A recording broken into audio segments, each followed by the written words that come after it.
천안시의 수건 사업이던 천안역 등개축 사업에 참여할 업체들이 나타나면서 사업에 탄력이 붙기 시작했습니다. 동면 지정 폐기물 매립장 건립에 대해 주민들의 반대가 극심한 것을 두고 천안시가 무척 난감하다는 뜻을 전했습니다. 홍성표 아산시의회 의장이 자신이 제출한 사의만을 스스로 철회했습니다. 하지만 이에 대한 입장문은 선별적으로 제공해 지역 언론인들의 원성을 사고 있습니다. 충남의 지역혁신 대학 지원 체계, 즉 라이즈 사업이 전국 최고라는 평가를 받았습니다. 충청남도가 충남 사회복지 공동모금회를 통해 실시한 희망 2025 나눔 캠페인에서 216억 원을 모금했습니다.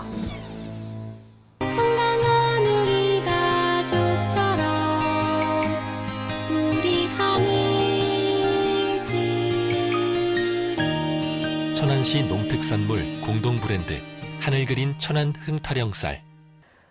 안녕하십니까. 아나운서 정혜인입니다. 천안TV 주간 종합뉴스 시작하겠습니다. 첫 소식은 무척 반가운 소식으로 시작합니다. 천안TV는 그간 몇 차례 천안역 등개축 사업이 지지부진하게 진행되고 있다는 소식을 전해드린 바 있었는데요. 지난달 말 드디어 가격 입찰 응찰자가 나타났다는 반가운 소식이 날아들었습니다. 이후 가격 입찰 절차와 계약이 이뤄진다면 천안역 등개축 사업의 착공은 3월쯤에는 가능하다는 게 천안시의 전망입니다. 이현자 기자가 보도합니다. 공사 참여업체가 나오지 않아 제자리 걸음이었던 천안역 등개축 사업에 탄력이 붙을 전망입니다. 국가철도공단과 천안시 등에 따르면 지난달 20일까지 PQ, 즉 입찰가격 자격심사기준 신청서를 제출받은 결과 두 곳의 컨소시엄이 입찰에 응했습니다. 응찰자가 나옴에 따라 발주처인 국가철도공단과 천안시는 이달 20일 중 가격 입찰을 진행하며 계약이 빠르게 진행된다면 3, 4월 중에는 착공이 될 수 있을 것으로 내다보고 있습니다. 가격선 거하고 PQ 서류, 중심제라고 그 종합심사평가제라고 2주에서 3주 정도 해서 최종 낙찰자를 결정을 하는 거죠. 그러면은 4월 셋째 주, 둘째 주 이 정도가 이제 완료가 되겠네요. 낙찰자가 선정이 되면은 계약 절차를 좀 갖고 그래서 저희는 계약이 이제 완료가 되면은 앞서 국가철도공단은 698억 7천여만 원의 입찰 공고를 냈지만 세 차례나 유찰이 됐고 지난해 9월에도 인상된 단가 기준을 적용해 재공고를 했지만 역시 응찰자가 나타나지 않아 소가리를 냈던 게 사실입니다. 천안역 등개축 사업은 국비 299억과 도비 200억, 시비 622억 등 총 1,121억 원이 투입되는 대형 사업이며 공사 기간은 약 37개월이 될 것으로 예상됩니다. 천안TV 이현자입니다. 박상돈 천안시장은 지난 4일부터 2025년 상반기 읍면동 순방을 진행 중입니다. 그런데 이를 놓고 더불어민주당 측 시의원들은 선거법 위반으로 유죄 판결을 받은 박 시장 자신을 돌아보라며 읍면동 순방 자체에 대한 규탄의 목소리를 냈고 결국 각 읍면동 주민과의 대화 자리에도 불참하고 있습니다.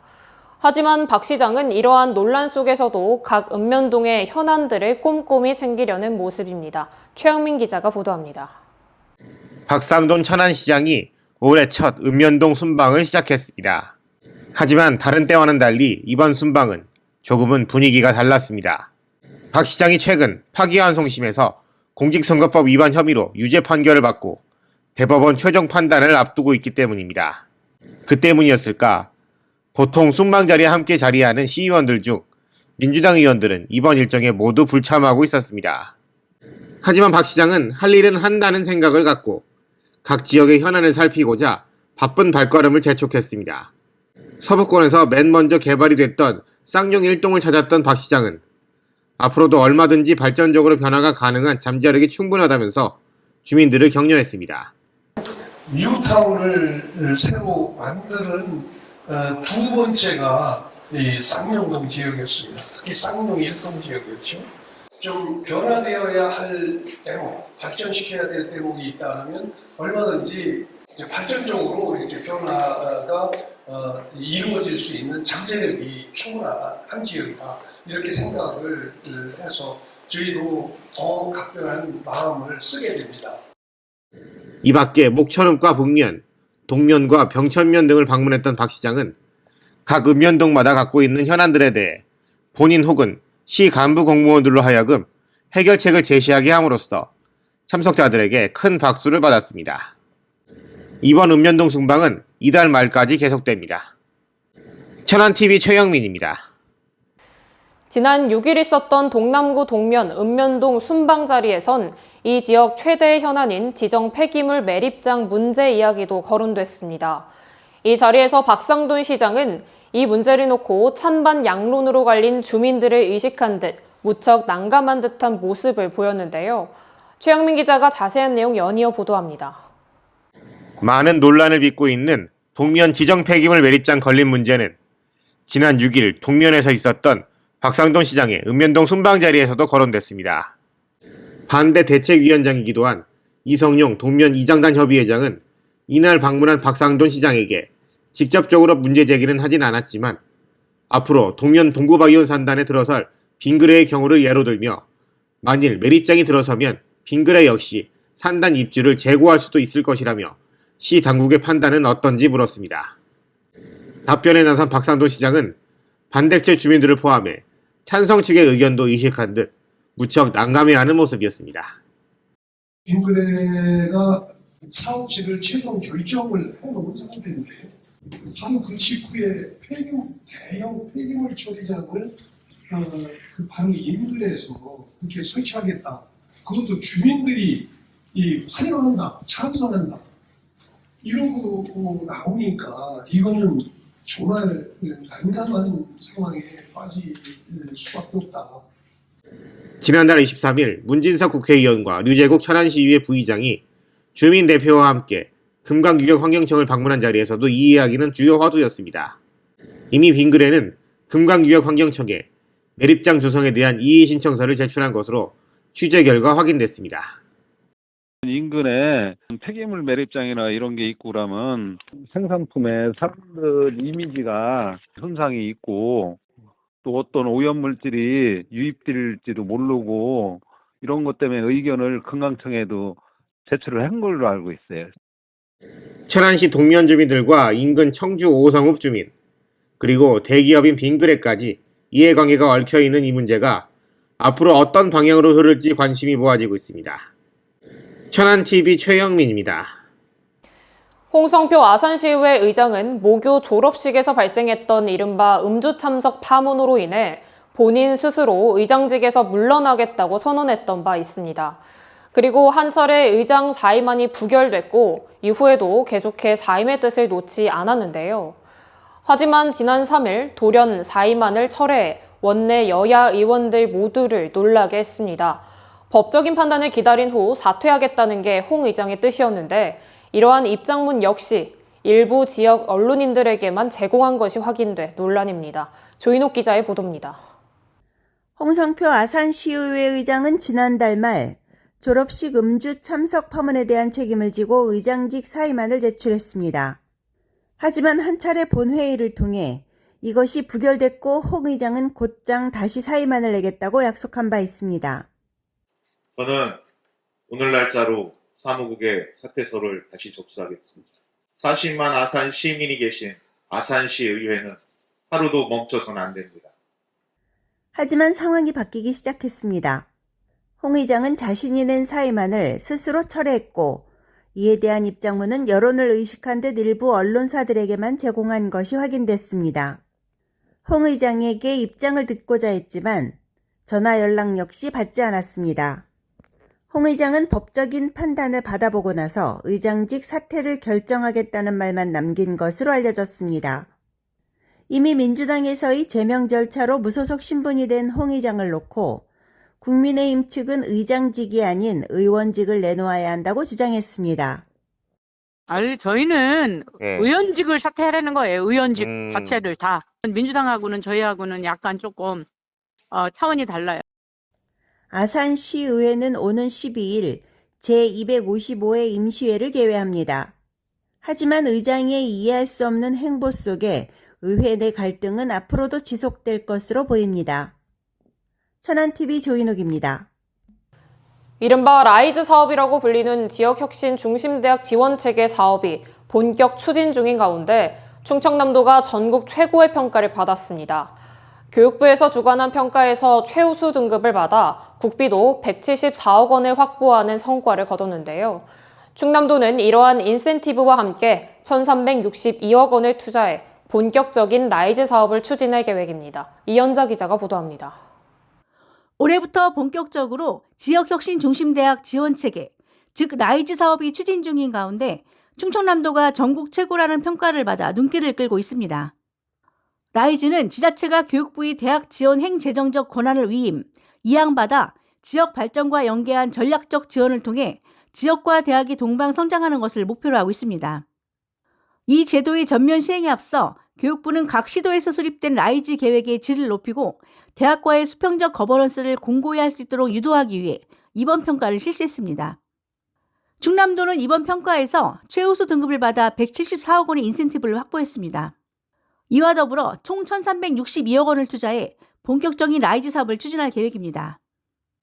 충청남도는 라이즈 계획과 추진체계 구축, 운영 등 2개 영역에서 모두 최우수 평가를 받아 국비 174억 원의 인센티브를 확보하는 성과를 거두었습니다.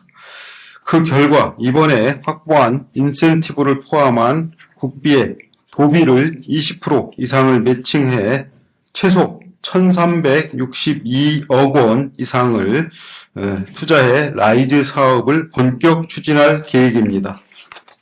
한편 지난 4일 단국대를 비롯한 충청남도 14개 대학은 라이즈 공동 협력을 위한 업무 협약을 체결했습니다.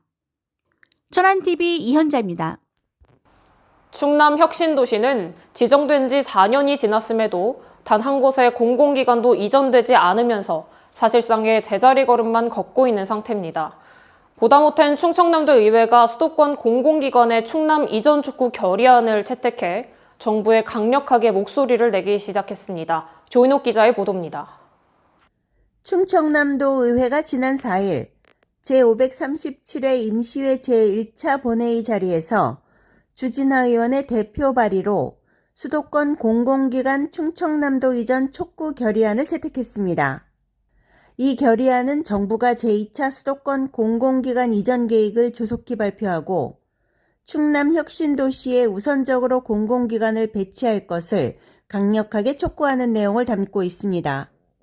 결의안을 대표 발의한 주진아 의원은 충남도와 다른 지역 간의 형평성과 지역 균형 발전 측면에서 보더라도 이번 제2차 공공기관 이전의 최우선 지역은 충남이 돼야 한다고 강조했습니다. 지금 우리 내포에 충남도청이 이전하고 2020년에 충남 혁신도시로 이제 지정이 됐으면는데 지금 5년 차를 맞고 있거든요. 근데 그 이후로 충청남도 내포에 공공기관이 이전해야 되는데도 불구하고 지금 하나도 이전된 게 없습니다. 그래서 그런 부분을 촉구하는 결의안을 제가 대표 발의한 겁니다. 충남도의회는 이번 결의안을 정부 등 관련 기관에 전해 충남도민의 뜻을 전달할 계획입니다. 천안TV 조인옥입니다. 충청남도가 충남사회복지 공동모금회와 함께 진행한 희망 2025 나눔 캠페인 결과 216억 7천만 원을 모금해 사랑의 온도 103도를 달성하는 성과를 거뒀습니다. 지난해 12월 1일부터 진행된 이번 캠페인 기간 동안 도민들은 목표액인 210억 원을 훌쩍 넘는 금액을 모금하면서 이웃에 대한 사랑을 전했습니다. 캠페인을 통해 모금된 성금은 충남사회복지 공동모금회를 통해 도내 저소득층 등을 지원하는 데 사용될 예정입니다. 천안시가 전 세계적으로 유행하고 있는 백일해와 홍역 유행에 발맞춰 초등학교와 중학교 입학을 앞둔 학생들에게 예방접종을 권고하고 있다고 밝혔습니다. 천안시 보건당국에 따르면 초등학생의 경우 4에서 6세 예방접종 4종을, 중학생은 11에서 12세 예방접종 3종을 각각 접종해야 합니다. 예방접종 기록이나 의료기관 정보는 예방접종 도우미 누리집에서 확인 가능합니다. 천안 성정시장이 노후 아케이드 지붕을 난연 소재로 교체합니다. 천안시는 오는 5월까지 4억 500만 원을 투입해 아케이드 1040제곱미터 구간의 재질을 난연 소재로 교체하고 기둥 보수 등 구조물을 보강할 계획입니다. 성정시장 상인들은 이와 관련해 그간 상인들의 화재 등과 관련해 불안해했던 게 사실인데 이번 조치로 상당히 좋아하고 있다고 전했습니다. 천안시는 이번 조치와 더불어 천안중앙시장 등 5개 전통시장을 대상으로 노후전선 정비사업, 화재 알림시설 설치 사업 등을 시행 중입니다. 축구 국가대표 출신 미드필더 손준호 선수가 충남아산FC 유니폼을 입었습니다. 충남아산FC는 지난 5일 손준호의 영입을 공식 발표했습니다. 2014년 포항 스틸러스에서 프로에 데뷔한 손준호는 2017년 K리그 도움왕에 오르며 주목을 받기 시작했습니다. 또한 2014년 23세 이하 국가대표부터 2022년 카타르 월드컵까지 태극마크를 달고 큰 경기 경험도 쌓았습니다. 2021년부터 중국에서 뛰었지만 당시 소속팀에서 발생한 승부 조작 관련 이슈로 팀에서 나오게 된 손준호는 중국 축구협회로부터 영구 제명 징계를 받고 이것이 국제축구연맹 피파의 징계와 이어지지 않을까 하는 우려가 있었지만 피파는 이를 기각했습니다. 이로써 손준호는 아산에서 선수로서 새로운 전환기를 맞게 됐으며 소속팀 충남아산은 손준호의 가세로 일부 리그 승격에 대한 꿈을 더욱 크게 꿀 수 있게 됐습니다. 홍성표 아산시의회 의장의 이른바 셀프 사퇴한 철회가 논란이 되고 있습니다. 이전 보도에서도 언급했듯 홍 의장의 모교 졸업식에 음주를 한 후 참석했다가 추태를 부리며 논란의 중심에 섰고 이 때문에 소속 정당에서 제명됨은 물론 본인 역시 스스로 의장직에서 물러나겠다고 선언한 바 있습니다. 한 차례 의장직 사임 안건이 부결되긴 했지만 다시 사직서를 낼 것이라고 밝혔던 홍 의장은 이를 처리할 원포인트 본회의 전날 돌연 자신의 결정을 철회했습니다. 법적인 판단을 받아본 후 사퇴를 결정하겠다는 게 이유인데 이는 시민의 대표기관의 수장 그리고 공인으로서는 도저히 받아들이기 힘든 처사라는 게 지역정계 그리고 시민사회의 중론입니다. 물론 홍 의장 개인으로 봤을 땐 억울한 면이 있을 순 있습니다. 그리고 개인의 억울함은 당연히 해결돼야 합니다. 하지만 당시의 상황은 의장 그리고 의원이라는 직함을 갖고 공식적인 행사에 참석할 당시였고 때문에 당시의 그는 한 사람의 개인이 아닌 공인이었습니다. 공인은 그 단어에 내포된 뜻처럼 많은 책임이 뒤따릅니다. 하지만 지금의 홍성표 의장의 모습은 그러한 책임은 안중에 없고 오로지 개인으로서의 억울함이 우선인 듯합니다. 지금이라도 홍성표 의장이 공인으로서의 책임을 갖고 현명한 판단을 하길 바라봅니다. 뉴스 마칩니다. 시청해주신 여러분 고맙습니다. 하늘이 내려주신 하늘이 그려주신 대로 나의 하늘 그림 내일도 오늘처럼 건강한 우리 가족처럼 우리 하늘 천안시 농특산물 공동 브랜드 하늘 그린 천안 흥타령쌀